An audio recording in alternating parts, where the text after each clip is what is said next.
किसान भाइयों नमस्कार।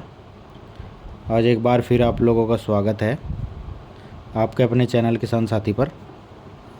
आशा करता हूँ सभी किसान भाई स्वस्थ होंगे और जो लोग इस चैनल पर नए आए हैं कृपया सब्सक्राइब कर लें, जिससे कि इस तरह की खेती से संबंधित महत्वपूर्ण जानकारी आप लोगों तक पहुँचती रहे। आज हम एक धान फसल के मुख्य कीट के बारे में बात करेंगे, जिसको हम स्टेम बोरर, तना छेदक या गोब की सुंडी के नाम से जानते हैं। स्टेम बोरर जो है धान की फसल में बुआई से लेकर कटाई तक किसी भी समय नुकसान कर सकता है।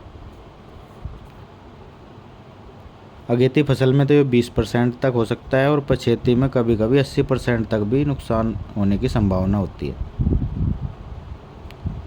और इस कीट के जीवन चक्र में एक समय ऐसा भी आता है जब इसे आसानी से कंट्रोल कर सकते हैं हम लोग। यदि आपको वह नहीं पता तो आप दवाइयों के चक्कर में फंसते चले जाओगे और कीड़ा जो है ये बड़ा होता रहेगा और एक पौधे से दूसरे पौधे नुकसान करता रहेगा। आप कहोगे कि दवाई काम ही नहीं कर रही है, स्प्रे की थी हमने। तो पहले जो है आपको मैं इसके लाइफ साइकिल के बारे में बता देता हूँ, थोड़ा दिखा देता हूँ। इससे आपको पता चलेगा कि भाई स्टेम बोरर को कंट्रोल करने का सही समय और सही कीटनाशक दवाइयाँ और स्प्रे का क्या राइट टाइम है। इसकी सभी आगे जो है मैं आपको दवाइयाँ भी बताऊँगा और कौन सा कॉम्बिनेशन अच्छा रहेगा। और हाँ, एक अपना सस्ता फॉर्मूला भी मैं आपको बताऊंगा, उसके लिए आप वीडियो में लास्ट तक बने रहें।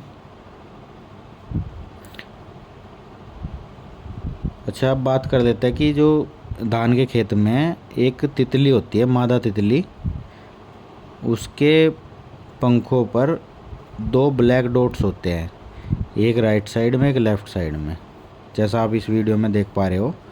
और ये इसका जीवन चक्र है, इसको भी आप अच्छे से देखो। ये जो मादा तितली होती है ये पत्ती की ऊपरी सतह पर अंडे देती है और ये अंडे 5 से 10 दिन ले लेते हैं सुंडी बनने में।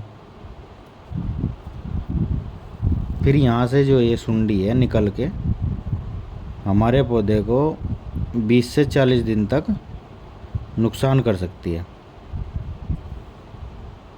पहले यह सुंडी छोटी होती है, इसके बाद बड़ी हो जाती है धीरे धीरे।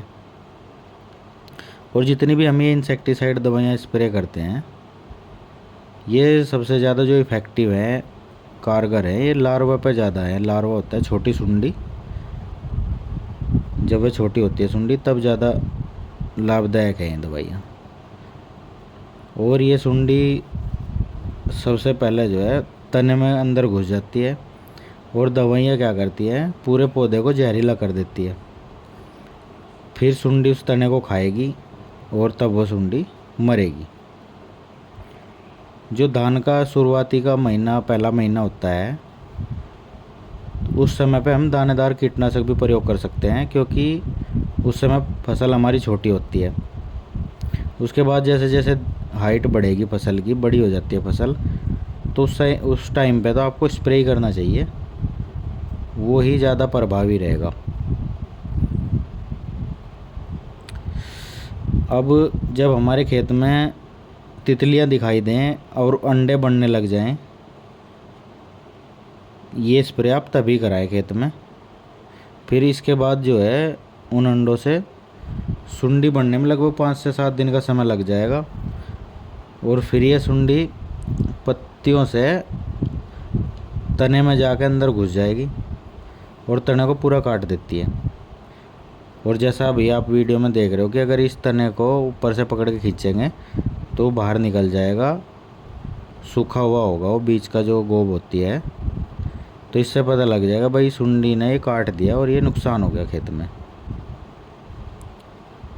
और जब ये पौधे बड़े हो जाएंगे तब ये सुंडी तने के ऊपरी हिस्से से तने में घुसेगी और नीचे की तरफ जो है काटती हुई चली जाएगी। इसके बाद जब ये तितलियाँ जो हैं हमारे खेत में शुरुआती अवस्था में जब दिखने शुरू हो जाएं, अगर आप उस समय पर स्प्रे कर दोगे तो बहुत ही ज़्यादा अच्छा रहेगा, क्योंकि शुरू में नुकसान भी कम होता है और उस समय सुंडी भी छोटी होती है जिससे आसानी से मर जाएगी।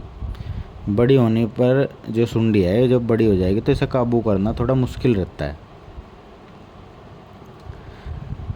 अच्छा, अगर ये जानकारी आप लोगों को अच्छी लगी तो इस वीडियो को शेयर करें, लाइक करें और चैनल को सब्सक्राइब कर लें, जिससे इस तरह की लाभदायक जानकारी आप लोगों को आगे भी मिलती रहे। अब बात कर लेते हैं हम कुछ कॉम्बिनेशन की, जो इंसेक्टिसाइड की कॉम्बिनेशन है, दवाइयाँ हैं, उसमें मैं आपको बताना चाहूँगा। सबसे पहले जो कॉम्बिनेशन है हमारा, एक दवाई आती है आईपीएल कंपनी की, जैन प्लस सोल्जर। जैन में टेक्निकल है क्लोरेंट्रेनिलीप्रोल और सोल्जर में इमामेक्टिन बेंजोएट।